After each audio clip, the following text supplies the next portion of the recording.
येवला तालुक्यातील पिंपळगाव लेपच्या 3 भूमिपुत्रांची भारतीय संरक्षण दलात निवड झाली आहे। ग्रामपंचायतच्या वतीने त्यांचा सत्कार करत त्यांना शुभेच्छा देण्यात आल्या।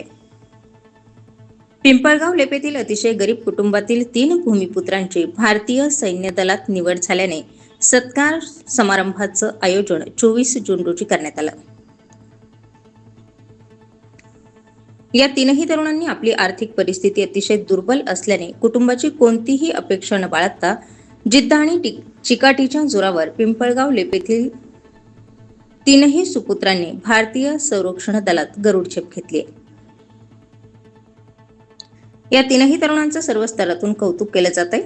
या अनुषंगाने भारतीय संरक्षण दलातील नवजवान आदित्य संजय रसाळ यांची भारतीय नौदल इंडियन नेव्ही पदी नियुक्ती झाली, तर निलेश विजय पाडेकर यांची भारतीय नौदलात नियुक्ती झाली। जवान शंतनू नंदू रसाळ यांची भारतीय सेनेत इंडियन आर्मी या पदावर नियुक्ती झाल्याने गावातील ग्रामस्थांनी 3ही भूमिपुत्रांचा आदरपूर्वक सत्कार केला। यावेळी गावातील ग्रामस्थ, ग्रामविकास अधिकारी, पोलीस पाटील यांच्यासह अनेक ग्रामस्थ उपस्थित होते। आपल्याच गावचा भूमिपुत्र माझ्या आता 2 दिवसापूर्वी भारतीय नौदल सिनियर सेकंडरी रिक्रूटमध्ये निवड झाली। माझी ही जर्नी मी 12th नंतर स्टार्ट केली। 11th-12th मी मामाकडे सायन्स फील्डमध्ये गेलं। त्यानंतर लवकरच काहीतरी करून घरची कुटुंबाची परिस्थिती लवकर कशी सुधारावी यासाठी मी म्हणजे हे माझं स्वप्न होतं। आणि त्यानंतर मी डिफेन्स फील्ड निवडली। डिफेन्स फील्डमध्ये इंडियन नेव्ही हे करण्याचं माझं आधीपासूनच म्हणत होतं आणि माझं ड्रीम बनलेलं होतं।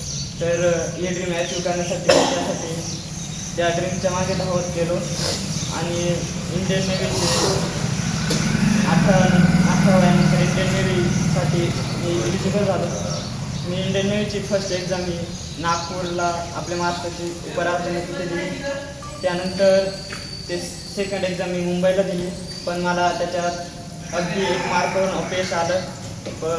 त्यानंतर न हार मानता मी परत ही जर्नी स्टार्ट केली। 1 महिनाभर एकदम असं हे अपयश खचून घेण्यात एकदम मम्मीची खूप साथ लागली। अपयश आल्यामुळे मी एकदम पूर्ण खचून गेलो होतो, पण मम्मीच्या आणि मामांच्या सर्वांच्या आशीर्वादाने मी पुन्हा रेडी झालो आणि परत मी दुसरी माझी एक्झाम मुंबईला 1 मे रोजी दिली आणि आत्ता 22 तारखेला माझा रिझल्ट आला आणि त्यात माझी आता निवड झाली आहे। स्टार 24 फास्ट न्यूजसाठी दीपक ढोकळे, येवला।